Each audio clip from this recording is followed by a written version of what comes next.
What's up guys? This is Poy. Kung bago ka pa lang sa channel na to, welcome na welcome ka. Kung luma naman, welcome back.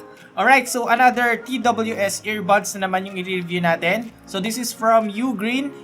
And ang model ng earbuds na to is Hitune. Ayan, ito yung pangalan niya. Now, there's something special dito sa Ugreen Hitune, which is mapag-usapan natin yan mamaya. And from the packaging guys, ang premium ng dating niya. So hard cardboard yung ginamit nila dito. And dito sa likod ng box, andito na yung mga specifications. And kung makikita nyo dito, Qualcomm Aptx. So ito yung sinasabi ko sa inyo guys na something special dito sa Hitune. So excited na ako mapag-usapan yon, kaya huwag na natin patagalin pa.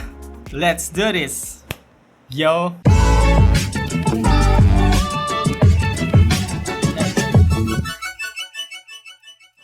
Alright, so medyo cozy yung weather natin ngayon, no? Kung marinig yung background noise natin, guys, sobrang lakas ng ulan. Pero hindi yun mapipigilan sa pag-unbox natin dito sa Hitune, no? From Ugreen. Alright, so unbox na natin to guys, and let's see kung ano ang meron sa loob. Alright.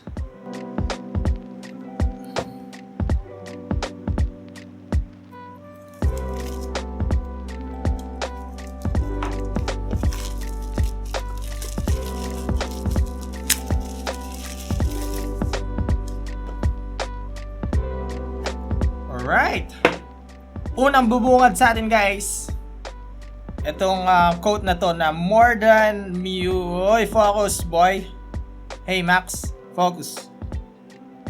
Yan, gusto nyo talaga yung tago eh. More than music. And then sa loob nito guys, nandito na yung ating user manual. And of course, bubungad na sa atin itong Ugreen Hitune. Late niya oh. Cute. So, dito sa baba guys, makikita natin dito yung mga accessories. So, paano ba tinatanggal to?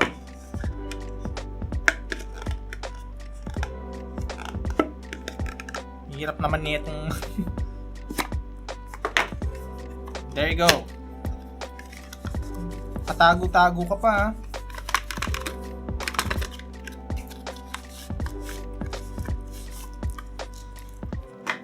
Unboxing experience, hindi ganun kadali. So meron tayong dalawang pair na extra ear tips. As usual guys, nandito yung standard size, pero meron tayong mas maliit and mas malaking size. Depende sa size ng tenga na bibili nito. Alright? And of course, itong... Let's see. Okay, so plus point sa akin to guys. USB-C cable. Alright. So check na natin tong Ugreen Hitune.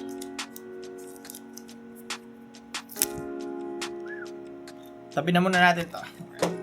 Alright, so ito na yung Ugreen Hitune. So for me, sobrang compact niya guys. Ayan. Okay, so buksan na natin. Sabay-sabay natin tignan. Whoop! Alright, so ito na siya guys. So bago natin pag-usapan na itong mismong earbuds, dito muna tayo sa charging case niya. So dito sa likod guys, nandito yung ating Type-C port. And then dito sa taas ng case is meron tayong Ugreen na branding. And then guys, dito sa pinakababa ng case na to, may mga information tayo makikita dito. And for the build quality and yung design, nagustuhan ko yung pagka-compact. Tapos yung color niya guys is matte black. And yung plastic na ginamit is high quality din naman. And then kapag charge natin to or ino-open natin siya, meron tayong makikitang tatlong LED indicator dito guys. So kapag tatlong ilaw yung nakasindi, 100% na yon. And then kapag dalawa na is 66%.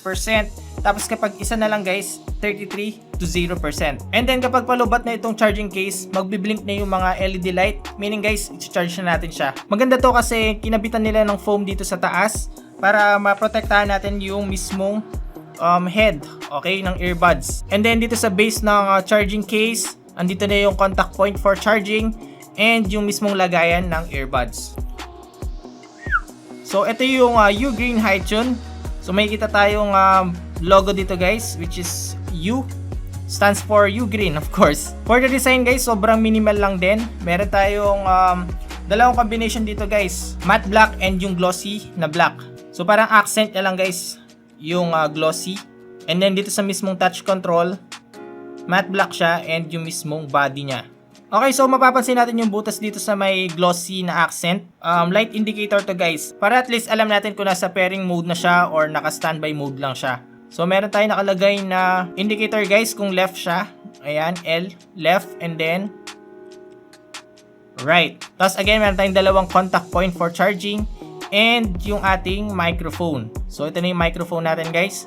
Both earbuds meron siya. At ang maganda dito guys is meron siyang Qualcomm CVC 8.0 noise cancellation technology. Meaning guys, mas may iwasan natin yung background noise habang may kausap tayo at mas magpo-focus siya sa vocal natin, which is mamaya masusubukan natin guys. And let's see, sabay-sabay natin tignan at pakinggan kung pares ba tayo masasatisfied sa tunog nito. So itong Ugreen Hitune Tws Earbuds, meron siyang IPX5 waterproof resistant, which means meron siyang protection against sweat, water splash, or rain. So pwede natin gamitin to kapag nagwo-workout tayo or kung madatnan tayo ng ulan, okay lang na mabasa to, pero wag lang natin siyang ilulubog sa tubig. Meron siyang touch sensitive control dito guys. So hindi natin maririnig yung So kapag ginagamit naman natin to, both earbuds, pwede natin siyang i-single tap for pause, play, answer call, or end call. And then kapag double tap naman guys, pwede natin siyang i-next track. Tapos triple tap naman for previous track. And then guys, kapag nilong press natin siya for 2 seconds, lalabas yung voice assistant or reject call. For the connectivity naman guys, meron siyang Bluetooth 5.0. And then each earbuds, meron siyang 60 mAh battery na pwede naman natin siyang gamitin up to 27 hours kasama na itong charging case. Meaning guys, up to 9 hours yung standard time para magamit natin to. Dito naman sa charging case, meron siyang 300 mAh battery. Ang maganda dito sa Hitune, so dahil nga USB Type-C na siya, this case support quick charge. So sa 15 minutes guys, pwede natin magamit itong mga earbuds na to for 2 hours. Imagine, 15 minutes charging, 2 hours usage. So itong earbuds na to guys is powered by Qualcomm QCC 3020 chipset, which also supports Aptx technology. So yung Aptx guys, isa yung codec, kagaya siya ng AAC and ng CBC. So yung dalawang yan guys, yun yung parang standard na codec natin sa mga phone natin. Pinagkaiba ng Aptx codec is mas low yung latency niya guys at mas maganda yung sound quality. So ibig sabihin pwede natin itong gamitin kapag nanonood tayo ng movie sa Netflix, sa YouTube, or even sa gaming. So ipapakita ko sa inyo kung ano yung performance nito sa PUBG. So tingnan natin guys kung gaano yung iksi ng delay niya kapag ginagamit natin tong earbuds na to.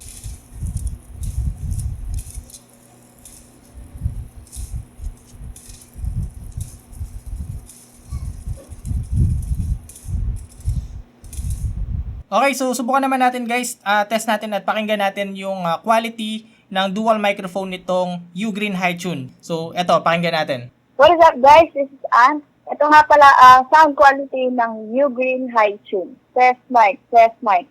1, 2, 3. 1, 2, 3, test mic, test mic. For the sound quality guys, susubukan natin siya. Tatry natin siya ngayon and let's see kung okay ba siya para sa akin. I need to know everything, who and the what and the where, I need everything. Trust me, I hear what you're saying, but act like it's new what you're telling me. I'm curious, George, I hop in the Porsche, it's 5 and a horse, I'm ready for war, I'm coming for throats, to turn to a ghost, I need to know everything. Now you be surprised at the info you get is by letting them talk, so I'm letting them talk. Gotta keep quiet, maneuver in silence, then let them in, chalk up their body, another one body, that's just how. Okay.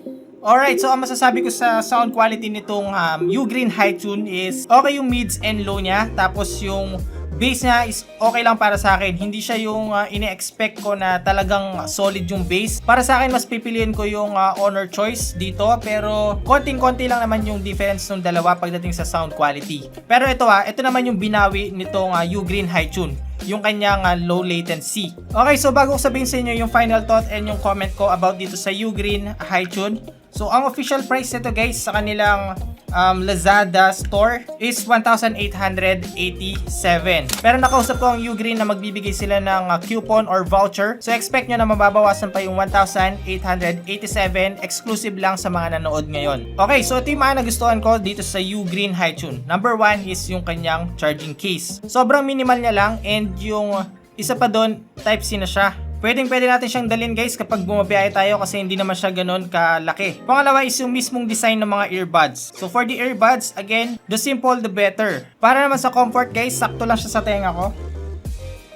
Ayan, kung mapapansin nyo, hindi siya masyadong nakalitaw or nakalabas.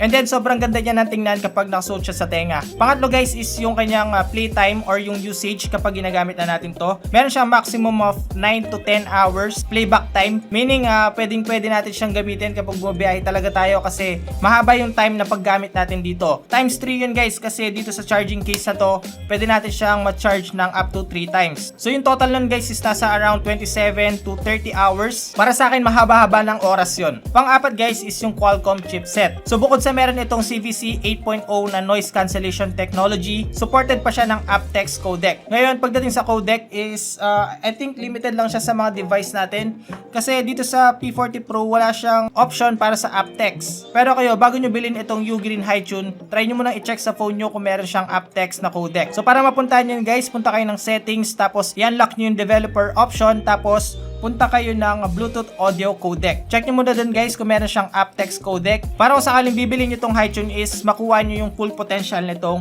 earbuds na to. So kung gusto nyo i-check itong Ugreen Hitune, iwan ko na lang yung official link and yung kanilang Ugreen official store. And that's it for today's video. Sana nag-enjoy ka sa panonood at nakatulong itong video na to kung naghahanap ka ng decenteng earbuds at compact. At kung gusto pa na ganitong klaseng video, pinapaya ko na sa iyo kaibigan, mag-subscribe sa channel na to. Huwag mo na rin kalimutan mag-like, share, comment at yung notification bell para updated ka pag meron tayong bagong upload. Again, this is Poy, unboxing anything just for you. Hanggang sa muli nating pagkikita.